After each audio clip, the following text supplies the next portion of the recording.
In the summer of 1982, like most summers, I spent most every day at the Columbia Country Club in Chevy Chase, Maryland, swimming and practicing diving.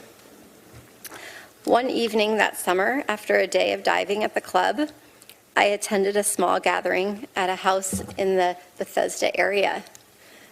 There were 4 boys I remember specifically being at the house: Brett Kavanaugh, Mark Judge, a boy named PJ, and one other boy whose name I cannot recall.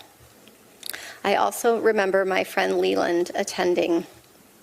I do not remember all of the details of how that gathering came together, but like many that summer, it was almost surely a spur-of-the-moment gathering. I truly wish I could be more helpful with more detailed answers to all of the questions that have and will be asked about how I got to the party and where it took place and so forth. I don't have all the answers, and I don't remember as much as I would like to. But the details about that night that bring me here today are the ones I will never forget. They have been seared into my memory and have haunted me episodically as an adult. When I got to the small gathering, people were drinking beer in a small living room, family room type area on the first floor of the house. I drank 1 beer. Brett and Mark were visibly drunk.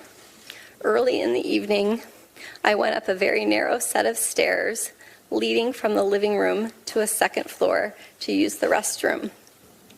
When I got to the top of the stairs, I was pushed from behind into a bedroom across from the bathroom.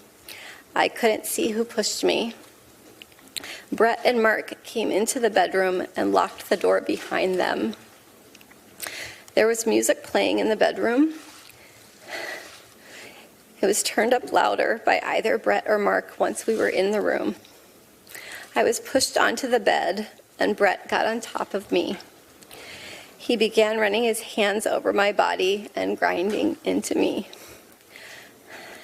I yelled, hoping that someone downstairs might hear me, and I tried to get away from him, but his weight was heavy.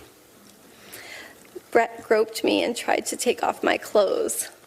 He had a hard time because he was very inebriated and because I was wearing a 1-piece bathing suit underneath my clothing. I believed he was going to rape me. I tried to yell for help.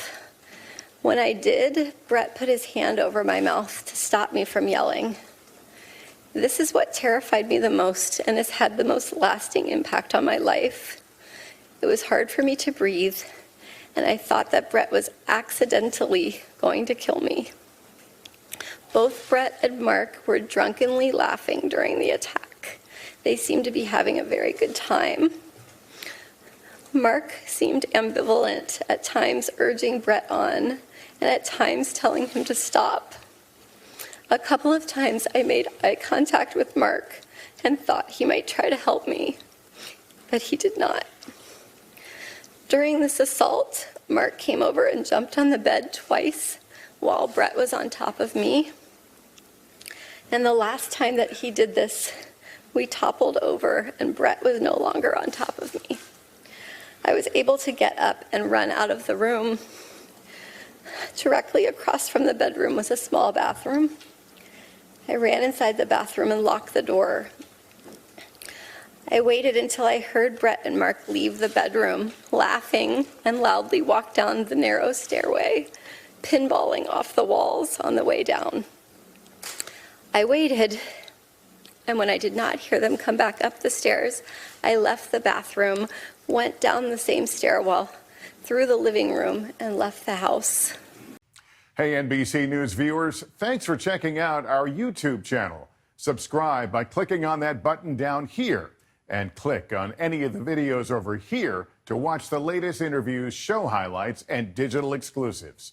Thanks for watching.